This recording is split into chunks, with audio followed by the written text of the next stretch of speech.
Hello, and welcome to the January 22nd edition of Castanet's Week in Review. My name is Braden Ursel, and I'm here to fill you in with all the details on the Okanagan's top stories. The Nelson Police Department has lowered their flags to half-mast after the passing of police officer Matthew Nolay, who succumbed to his injuries in a Kelowna hospital 2 weeks after being involved in an avalanche that has now taken the life of two off-duty cops. He passed away with his fiancée, his sister, and his parents with him in Kelowna. Constable Nolay was a dedicated, caring, and positive young officer with nothing but promise for the future in the Nelson Police Department.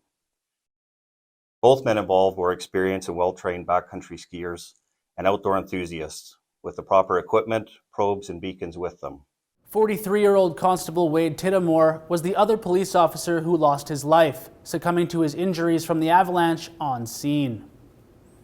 An arrest was made after two bodies were found in a Coldstream home on Tuesday after Vernon RCMP received a report of an assault with a weapon at a residence in the 8,500 block of Clerk Road.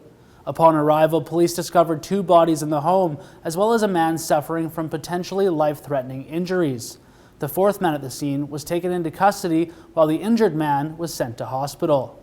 According to Sergeant Chris Clark, the investigation leads them to believe that this is an isolated incident and that there is no longer a risk to the public. The LGBTQ+ community and a number of supporting groups are standing together in solidarity against anti-trans and anti-LGBTQ+ hate, which the Kelowna Pride Society says is worse now more than ever. We're seeing new kinds of actors, new kinds of tactics, things like organisers getting death threats.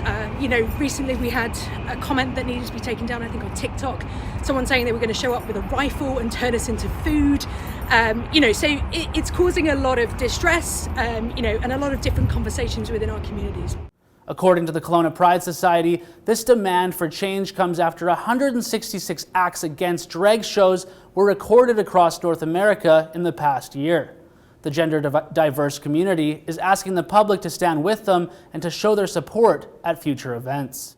The challenging weather over the past weekend led to frozen lifts and downed trees all over Apex Mountain Resort, shutting down power across the ski hill. Somewhere around 200 trees falling all over the resort. Shut down power to the resort over the weekend. We were able to keep everything going as far as the lifts infrastructure, but had to shut down the restaurants, and we had power down to the resort for more than half the day on Sunday. Baldy Mountain Resort saw similar complications, with trees falling on several critical power lines, causing a resort and village-wide power outage. The Canadian Centre on Substance Use and Addiction recently updated their alcohol consumption guidelines from 15 drinks a week down to just 2. Castanet hit the streets in Kelowna to hear what the public thinks about the new recommendations. 15 down to 2, that's quite a drop-off that I don't think a lot of people are expecting. But then again, people know what alcohol does to you, it's obviously not, it's a drug, end of the day. I don't drink very much, but if I buy a 6-pack, it'll last me like 2 or 3 days, or maybe sometimes 1 day, but very rarely. So that's not very many drinks per week at all. With research now backing the fact that too much alcohol consumption can lead to the development of different types of cancer, the guidelines are now calling on Health Canada to put warning labels on all types of alcohol. And that's everything you need to know about the top stories of the week. For Castanet News, I'm Braden Ursel.